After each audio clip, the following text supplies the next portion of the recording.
L'entreprise d'aujourd'hui doit s'adapter aux différentes attentes de son personnel. Elle a au sein même de son organisation 2 à 3 générations différentes qui ont leurs propres attentes.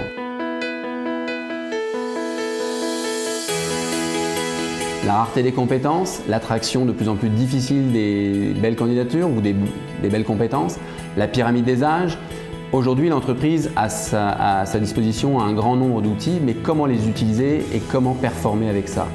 Les candidats sont de plus en plus sollicités par rapport à des offres qui viennent directement les chercher, même s'ils n'ont pas forcément le souhait de changer. Il va falloir être stratégique pour les conserver.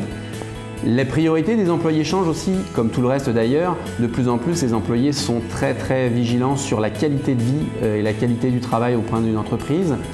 L'entreprise doit avoir un regard neuf sur la gestion de ses employés. Fini le temps où on imposait aux gens systématiquement leur travail, on mettait des règles, des procédures.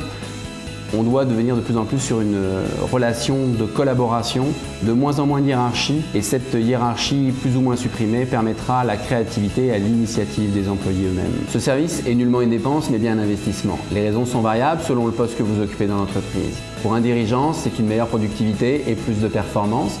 Pour le gestionnaire RH, c'est un climat social agréable et donc une attraction des meilleurs talents facilitée. Pour le responsable des finances, c'est une réduction des coûts liés au roulement du personnel. Pour le responsable des ventes ou des communications, c'est une image de marque plus forte, donc une fidélisation de sa propre clientèle. Et bien sûr, pour les employés, c'est un bonheur au quotidien et un sentiment d'appartenance fort. Donc au final, dans l'organisation, tout le monde bénéficie de cette stratégie. Il est important de dire que toutes les stratégies que l'on met en place dans les organisations sont simples, rapides et très peu coûteuses. Les entreprises réagissent différemment au roulement de personnel. 60% d'entre elles pensent que c'est normal et qu'il n'y a donc aucune solution. 20% d'entre elles réagissent dans l'urgence et de manière peu structurée. 10% des entreprises mesurent régulièrement leur taux de roulement et mettent un plan d'action adéquat en œuvre. 5% des entreprises ont un vrai plan stratégique pour la rétention de leur personnel qui contribue aussi à l'attraction des meilleurs talents. Et les 5 derniers pourcents n'ont aucun problème avec le roulement de personnel.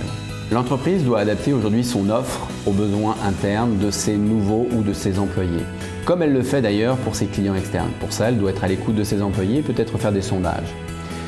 Il est important de respecter certaines façons de faire, comme le programme d'intégration pour la nouvelle ressource, la formation, permettre aux employés d'évoluer, d'avoir un plan de carrière, de former les managers, la reconnaissance et l'encouragement de façon régulière et sincère.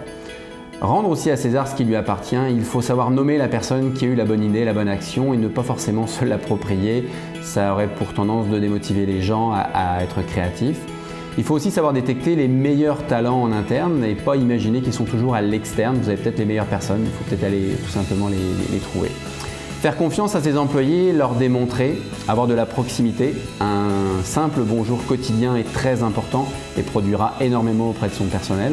Bien connaître son personnel, l'appeler par son nom, son prénom, selon les us et coutumes de l'entreprise, le confortera dans le principe que c'est quelqu'un qui est connu et reconnu et qu'il n'est sûrement pas un numéro. Il est important aussi d'avoir une rémunération compétitive et juste, ajoutée à des avantages sociaux de façon à fidéliser son personnel. L'équilibre aussi entre la vie professionnelle et la vie personnelle est très important. Une communication claire et transparente au sein de l'entreprise, une plus grande mobilité interne si cela est souhaité par les employés, le tutorat croisé ou alternatif, mais attention à la création d'une marque employeur qui ne serait pas la réalité au sein de l'entreprise. Cela pourrait amener une grande déception aux nouveaux employés. Nous pensons à tort que les nouvelles générations ne sont pas fidèles. C'est une erreur. Elles veulent tout simplement faire partie d'un groupe. Regardez leur attachement aux réseaux sociaux, mais ce groupe doit répondre à des valeurs qui leur correspondent. Il faut donc créer au sein de l'entreprise soit un monde, soit un groupe auquel elles auront le goût d'adhérer et qui répondent à leurs propres valeurs. Les employés d'aujourd'hui seront peut-être les gestionnaires de demain, donc autant leur donner le goût aujourd'hui de se dépasser.